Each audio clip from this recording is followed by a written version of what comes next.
So this was a young, fit guy. He came to me saying that something's wrong with his legs. I examined him and he had a very certain tightness in his legs, what we call as spasticity. So all these findings led me to believe that he probably has a compressive pathology in his spinal cord. We told him that surgery was the only option. In an ideal situation, the neurophysiologist is supposed to, okay, I'm getting good responses from the upper limbs. So we are waiting to start, and the neurophysiologist is looking very concerned and perturbed, and they're mumbling amongst themselves. And when anyone mumbles, you know there's something wrong. So I asked the anesthetist, what should we do? Anesthetist said, we'll just extubate him again. You haven't started the operation. It's okay to tell them that we don't want to proceed with surgery because if you don't have signals, you will 100% paralyze him. So, cutting a long story short, we went ahead with surgery. The whole thing, it took us about 8 hours to remove the whole thing in one single piece. And what do you think happened? If you were to guess as a layperson, so he was completely paralyzed after the operation. Completely.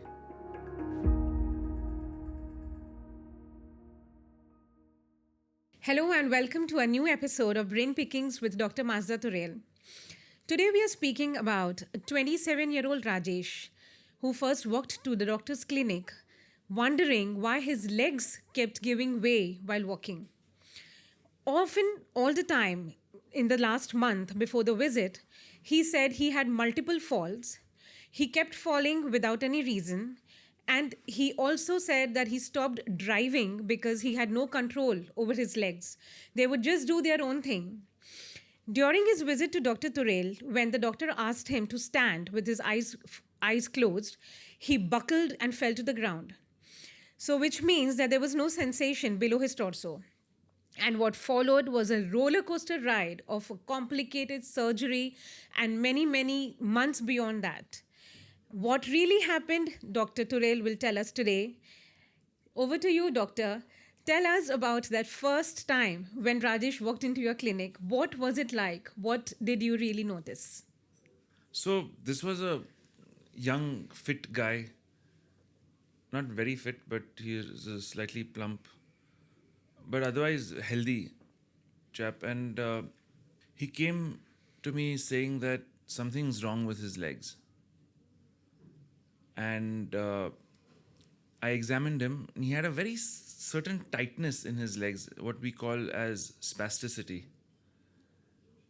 So the first thing I did was got an MRI done. And that's the most important thing to do. Whenever you have any kind of neurological dysfunction, you always have to rule out a structural pathology. Right. And my examination findings led me to a structural problem in his thoracic spine. Okay. Because his hands were fine, absolutely okay. That means his cervical spine was okay. His legs had a problem. His knees kept buckling. Whenever he was driving a car, the leg used to spontaneously go into these kind of jerks where he couldn't have control over the accelerator, so it would be a disaster if he crashed. He wisely Right. enough decided to stop driving. He also had a little bit of problem passing urine. He was Okay. a little increased frequency, some hesitancy. So all these findings led me to believe that he probably has a compressive pathology in his spinal cord, in his thoracic spinal cord. And I went and asked for an image. And lo and behold, there was this huge spinal cord tumor Oh, sitting inside of his spinal cord. It's growing from within the spinal cord, and the right. normal spinal cord is pushed completely to the edge. It's like, when my brother and me used to fight, I would press his face against a glass wall, that kind of Right. thing. That, there's just the one sliver of spinal cord remaining, and the whole tumor occupying the central position of the spinal cord over 8-10 levels. About it being about 10-12 centimeters long, about a foot My. It's that like was- the exact, like imagine putting a hot dog inside your spinal cord, that kind of a thing. So we told him that surgery was the only option. Surprisingly, he was still very well preserved. His power was good. He was able to walk Right. comfortably. He'd just gotten married a couple of months ago, and imagine that kind of shock and setback. He weighed about 100 kilos at the time He when was he showed he up. was 100 kilos, but he was still pretty robust, Yeah. just like me. I'm 92 kilos, but Right. but there was this big tumor sitting inside the spinal cord, Right. and the only real treatment for this is surgery. There's no other option available. Right, but I mean, were they convinced when you proposed this, or were they okay with a alternative medicine and they thought we will try out our options before committing to surgery? Were they okay with surgery, the option? Yeah. So when you discuss surgery with a family like Yeah, that, you yeah. have to give them all the possible options. In this case, there was no other medical option. The only surgical option. But surgery comes with its own set of complications. And there is a small chance that you could get paralyzed in your legs after an operation like this. We do this operation with what we call intraoperative neuromonitoring, where every single muscle of the body is connected to a computer with a neurophysiologist sitting in the operation theater and telling us if we have any drop in the signal of that particular muscle. We know that we are tampering with that area of the spinal cord, and either we should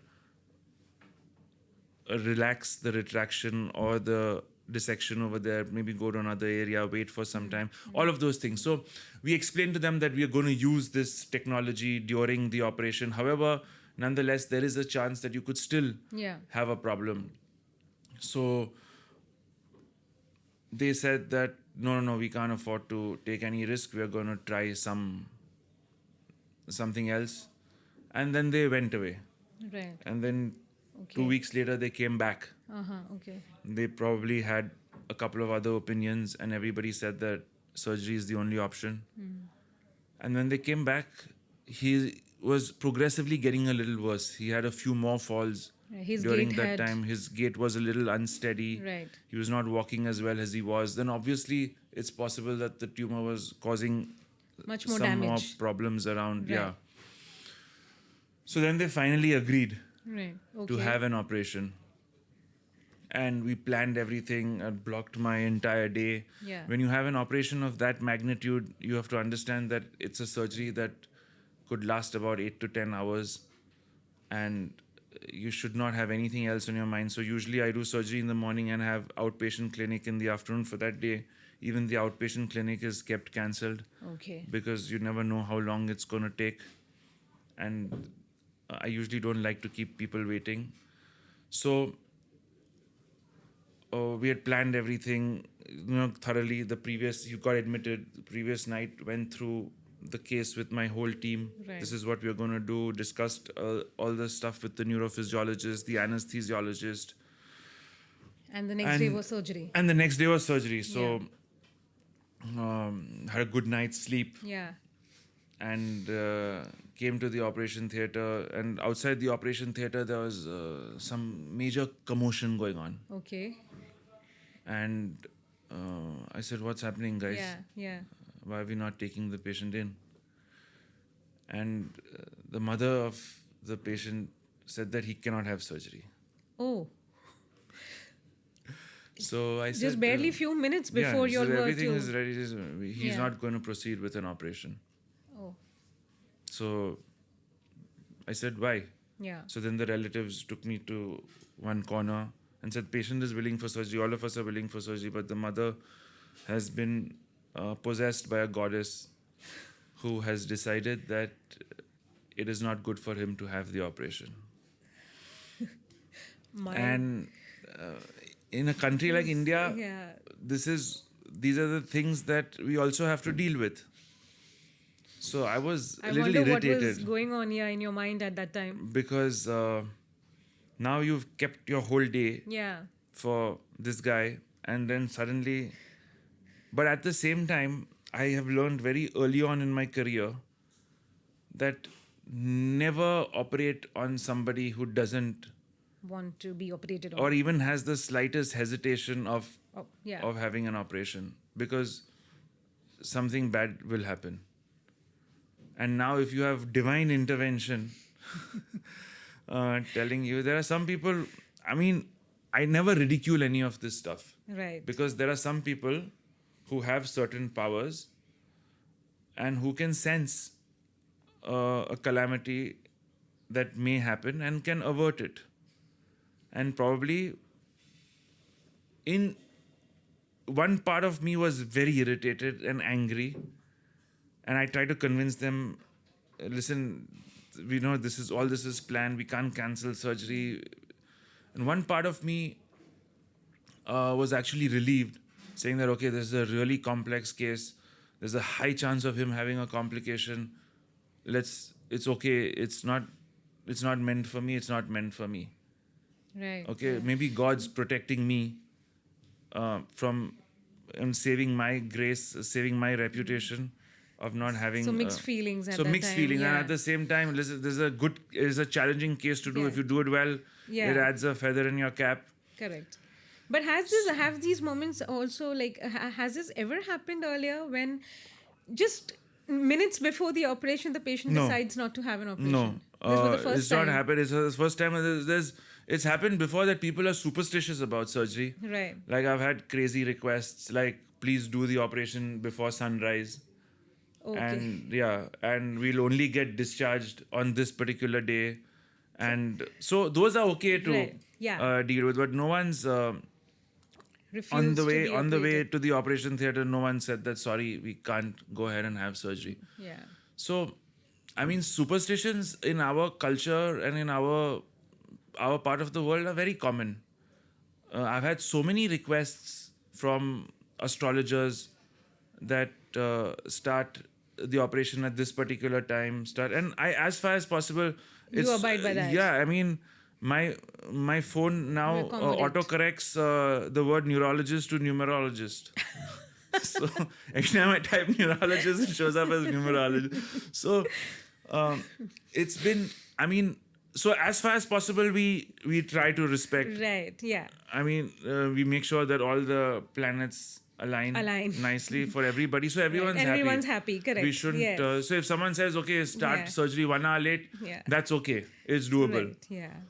But we've gone to the extent of making an incision before sunrise for one patient, and you have to request the anesthetist, please come. This is why normally surgery starts at 8 o'clock for us, Right. but I try and convince that in some part of the world it's already sunrise. Yes. So, but anyways, that doesn't work. Yeah. so we try and accommodate everybody's request, but Right. because you don't want to be operating on someone on a Tuesday when a Tuesday is the worst day of the week for them. I mean, imagine Right. all these things. Yeah. You have to. So finally, the decision was, even the patient himself was so irritated with his own mother that Because he was all because in. he was finally was, prepared to have an yeah, operation. To have an operation. Right. So and she was like sweating, and as if you've seen the thing in the Hindi movies when someone actually possesses you, right? Hair Throwing was, a fit that no, this cannot happen means cannot happen. Cannot Okay. happen means cannot happen. So the thing about neurosurgeons is yeah. that when they don't have a case, they don't know what else to do with their life. We are very few of us are multi-talented or have other things that okay, aaj chutti hai, aaj ye karenge, Right. we'll do this. So, anyways, forget about what we did that day, but we had to cancel the entire day. Right. And maybe I can't remember, it was a while ago, rescheduled some OPD patients, etc.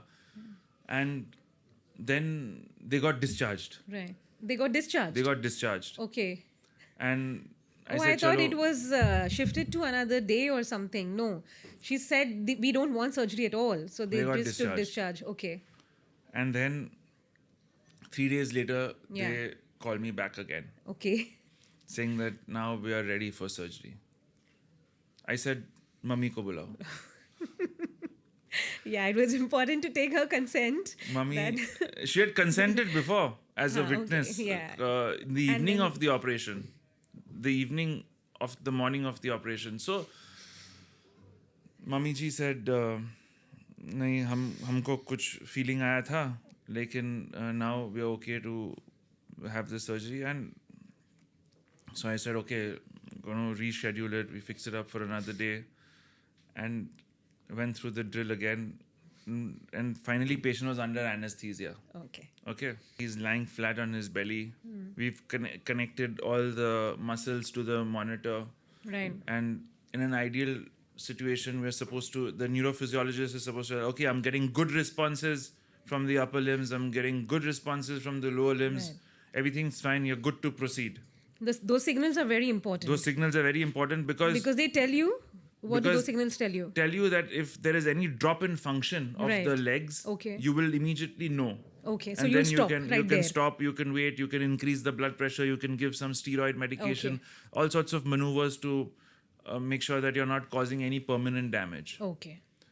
So we are waiting to start, and the neurophysiologist is looking very concerned and perturbed, and they're mumbling amongst themselves. And when anyone mumbles, you know there's something wrong. You Yeah. know, sometimes a nurse will come and talk to your assistant quietly in the ear, but they won't open up and say something. The anesthetist will wonder, come and check and peep into your operative field, saying how much blood is being lost. Nobody will tell the surgeon Right. directly, Directly, that yeah. hey, this is a problem. And Right. this is what I try to emphasize: just speak up and say what's going on, because you're Right. not leaving anything Yeah. for speculation. Yeah, that brings me to my question that I wanted to know if all of your assistants were in for this, for what was happening, or did they have doubts about about going on with the surgery since there were no signals that were coming? So that's what I'm saying. The Yeah. neurophysiologist is trying to tell us that there is absolutely no signal that they're able to Yeah, record yeah. from the beginning. They're saying that we're not getting any responses. And sometimes it does happen that you don't get responses to begin with. Okay. And then maybe an hour later, once you're through where you need to get to the case where Yeah. the actual responses are required, you slowly start getting some signals. Yeah. So we are wondering whether now this is another calamity, right? First we solved Mummy Ji's problem. Now Right. we have this problem. So they tried and connected the electrodes again, and they checked the system whether it's working. Yeah. If the and machines if were. the machine's working, working or and not. everything works. Yeah. You know, there's this famous saying that says everything works if you unplug it and plug it back Yes. in, Yes. including But- human beings. Yeah. So they disconnected everything, Yeah. replugged it, Yeah. and nothing. Flat. Everything No is a signals flat came line. at all. No Okay. signals. Okay. So I asked the anesthetist, what should we do? Yeah. Anesthetist said, we'll just extubate him again. You haven't started the operation. You haven't made an incision. It's okay to tell them that we don't want to proceed with surgery. Because if you don't have signals, you will 100% paralyze them. Because you don't have any response of knowing if you're causing any damage. Okay. My assistant said, boss, it's not fair to do this to a 27-year-old guy. Probably he didn't want to stay for a 10-hour operation. And the nurse, Right. the nurse also, we take an opinion. What do we do? The nurse said, why don't you talk to the family and tell them Yeah. that this is what's... This is the case. Yeah. So he went out and said, listen, this is what's happening. Yeah. What do you do? Yeah. So they're looking at me thinking, you should be knowing what to do. How are you asking us what to do? So I gathered my thoughts and Yeah. see, there's another option that he's not going to get signals even if you try it another time, right? One option is to let him continue to get worse, and when he becomes worse enough where there's no possibility for us to make him any worse, then do the operation. But nonetheless, after a a good surgeon doesn't only focus on technical ability, focuses on what is the right thing to do. So in And that, in such a case, there's yeah, no right thing to do. If you take an opinion from 10 top neurosurgeons in the yeah, world, yeah. some of them will say, don't go ahead with surgery. Some of them will say, go ahead with surgery. Okay. So, cutting a long story short, we went ahead with surgery. Okay, that is the decision you took in that spur of the moment. In those critical minutes, you decided I will go ahead because thinking that maybe these signals are not coming because of, I think, very high spasticity in his muscles, that those signals, that the muscles were not giving out any signals, Correct. and you thought that those signals will come back I once you thought that operate. once, no, I thought that once, some relaxant wears off and all that, you usually. Right. Okay. And then plus, I didn't want another whole day where I had nothing else to do if I decided not to operate on this guy. True. No, that's obviously in jest. Right. But No, so, one of your colleagues had also said that, I mean, let's wait for the, yeah. tumor to So do its work. all of those things, all of those dilemmas discussed, and we went ahead, made an incision, 1 foot incision down his back, cut across 12 spinal vertebrae, Right. opened them up like a door so that we could put them back Right. once we finished the surgery. And then the dura is beautifully seen. And even before we decided to open the dura, still no signals. So, anyways, we opened the dura.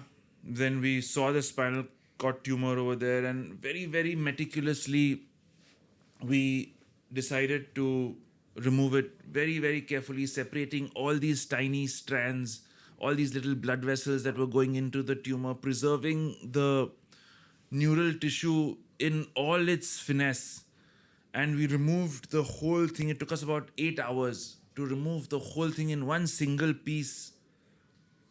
And we took it out, and it was Like a hot dog. like a beautifully performed operation. And it was so intense. I was in a 16-degree operation theater. I had sweat rolling down my back and sweat on my forehead, and it was and you don't even realize that 8 hours have passed. It just feels like you just started. And then when I turned around and said, "What's the time?" and they told me it's 5:30 in the evening, and I was like, crazy. Anyways, the neurophysiologist obviously had no work for 8 hours because nothing really changed in that time. Yeah, no signals came. No Even signals until came. then, there were no signals at all. And post surgery, did you the moment you closed The moment you everything, close, and then there's did you this wait for the signals to come back? wait And for don't wait for the signals to, there's no improvement in there was signals no either, improvement. so Right. now you have to wait for that final Yeah. providence and see whether he's actually moving his legs or no, because yes. that's the, and he anesthetist, he came out of anesthesia. And what do you think happened if you were to guess as a layperson? I think he would be completely fine, and he would be moving his legs, and he would be very smiling and happy, saying that yes, I have sensations now in my legs. Isn't that what happened? So he was completely paralyzed after the operation. Completely. Paralyzed. Zero function in his leg. Not moving at all, even to deep pain. No sensations below his waist. Exactly the way it was. There was no Yeah. sensation earlier as well. Yeah. But I mean, he could feel a little bit. It wasn't Right. completely. This is like completely numb. Like you take a hammer and whack his head, Yeah, no he would. sensations. Oh, No movement, even to deep pain, nothing. Pinprick, no sensation. But fully conscious, right. fully awake, moving his hands nicely, but below his Torso. mid chest, zero sensations. It's too early to check for an erection, to check if he has bladder or bowel dysfunction. But he had a catheter, obviously. And I was completely devastated. And I thought that this was the worst decision of my life. I should have just not proceeded with surgery. And I went outside and spoke to the family, told them that he's not moving his legs. And What was we their? need to wait. What Obviously, did they say? they were. I mean, you've mentioned the possibility of that happening before surgery, and they. You explain all the risks of every operation, but most people are under the opinion and impression that sab theek ho jayega. And that's 99% of the time that's the case. And there's a famous saying by a favorite author of mine called Cheryl Strayed, and she says that eventually most things will be okay, but not always. Yeah. Sometimes you put up a good fight Yeah. and you lose. Sometimes you hold on really tight and you realize that the only option is to let go. Acceptance is a small and quiet room. So we wheeled him out of the operation theatre Yeah. and gave him all the stuff that usually you would keep the blood pressure up, so Yeah. that if there's any microcirculation that's not going to the spinal cord, give him Yeah. steroids that help with the swelling around the spinal cord, because that's what happens when you cause so much of dissection in the brain, in the spinal cord over a long segment. Right. And then we did all of that, and 2 days later, 3 Yeah, days later, yeah. nothing. No change. No in it. improvement at all. No improvement. I was just cursing myself. Also, those are the times when you go home and you don't All you talk to your can family. think of You is don't this. talk to you. All you can think of is this when you're driving to work. I didn't do any. Everybody wonders what's going on. You can't really explain what's happening. You tend to kind of blame yourself. You blame yourself. You are constantly in a situation of self doubt. You wonder why you even became a doctor. Why? Then you sometimes even wonder why you were born. But I didn't do any difficult cases for the next 1 or 2 weeks. Just kept the cases to something that you could manage without any overtly undue stress. But I never gave up on the family. Right. Obviously, the most important thing to understand when you have a complication is to keep the communication going. When doctors have a complication, patients feel that doctors are not bothered by it. But it affects them tremendously, and it affects them so much that they shut off. They try and avoid contact with the family. They try and sometimes, and it's a natural phenomena, right? But you have to stay with them. Right. Yes. They need to. And it's very difficult to go and see a patient every day knowing that you have hurt this patient. Yes. I'm sure. And to go to the ward every single day and realize he's not recovering Because of something that you've done. because of something that you've done. And this is entirely your doing. You cannot blame anybody else. Let's say if a patient has an infection after surgery, you can say that this is not in your control. If a patient has a heart attack after surgery, you can rid yourself of, you can cut yourself some slack. But here, this is you, entirely you. The buck starts and ends with you. How, And then for I how thought long that- was the patient with you in the For about a week. hospital? For a week. Okay. And then I looked at Mummy Ji, and Mummy Ji, you could see that look in her eyes, and she said, "See, I told you that what I felt was real." Anyways, they got discharged a week later, but I spoke to them every single day. I got a couple of physiotherapists onto them, got acupressure, acupuncture going, asked them to massage his feet, because somewhere in my heart, I knew that there was absolutely no damage caused to the spinal cord. No transgression of normal spinal cord at all. And anyways, But even after a week, the was sensation no had not come. improvement. There was no improvement. and then after 2 weeks, there was a little bit of improvement. Okay, some silver lining. And they spoke to me every day saying that thoda pair hil raha hai, thoda sensation aa raha hai.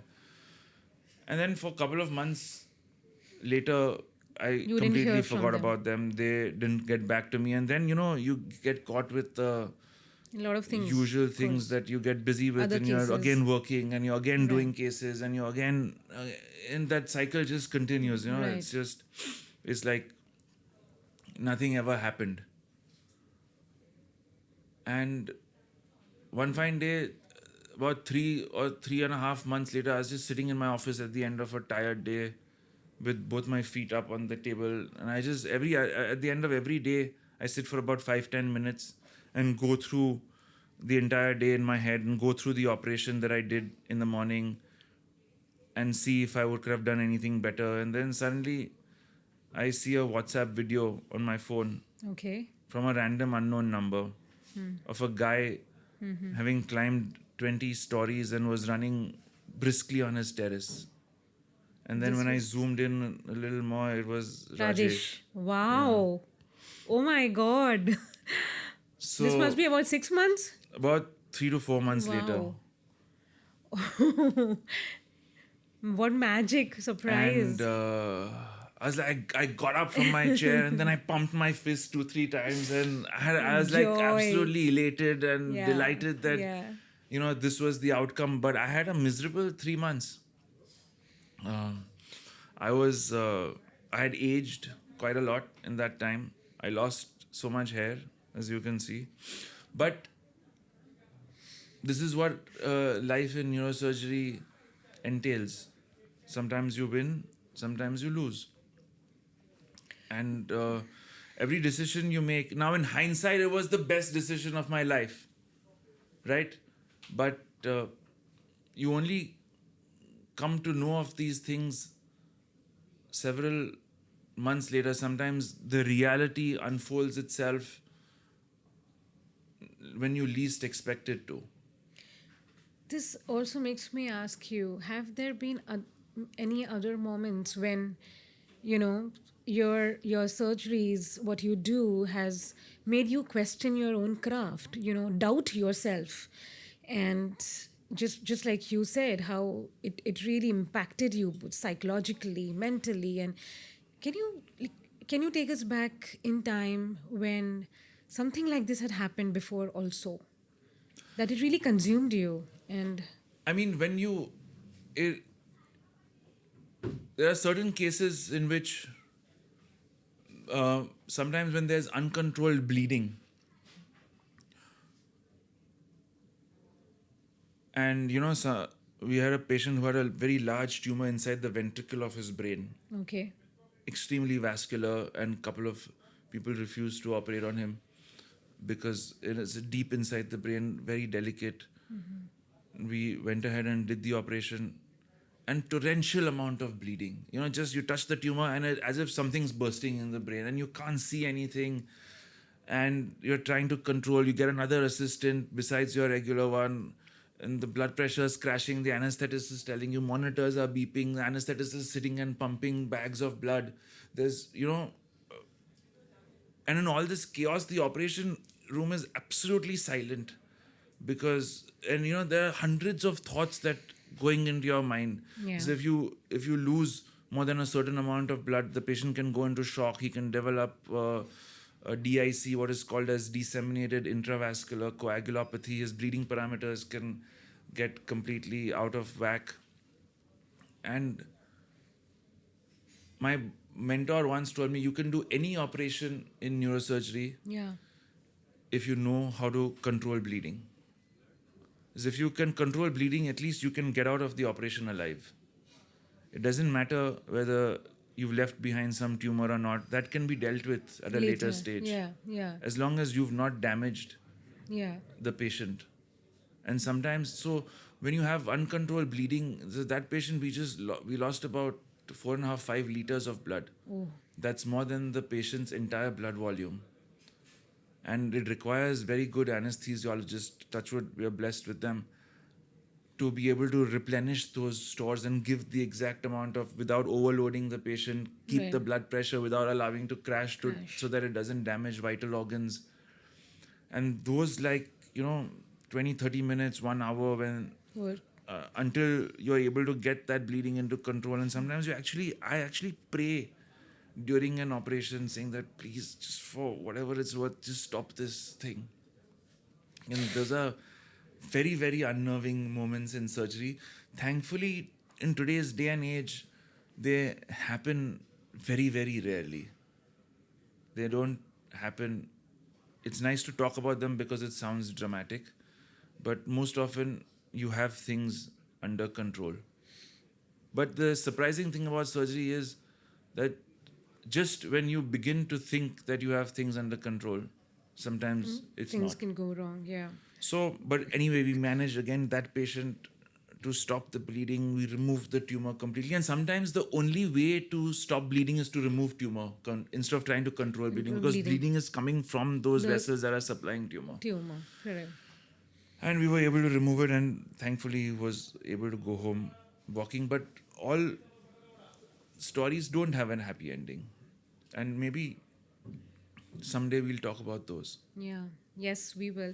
Also, like Miji in Rajesh's case, how she was, how divine intervention was her mainstay, and you think sometimes that is all it takes. Also, both for the doctor and for the patient.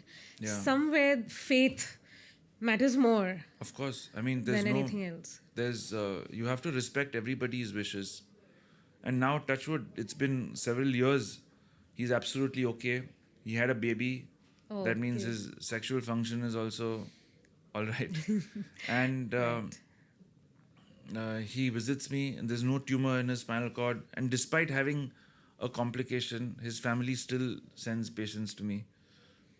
So I guess we have to live a life of gratitude for our patients who trust us despite all the ups and downs they go through because of us. Right. So I'm eternally thankful to anybody. When a patient comes to me and says, "Thank you, doctor, for treating me," I in fact tell them, "Thank you for allowing me to treat you." Because for a patient to trust their lives when they have absolutely no defense, when they're under anesthesia, there's no way that they can protect themselves. So, I mean, I'm Right. just grateful. On that note, when Dr. Turel tells us that medicine is beyond craft, one's specialization, one's expertise, it is also about faith and a lot of gratitude. Until next episode, we look forward to being with you. Thank you for taking time out to listen to the week's Brain Pickings with Dr. Mazda Turel. Thank you. Thank you very much. Next time we'll have a few easy stories to say.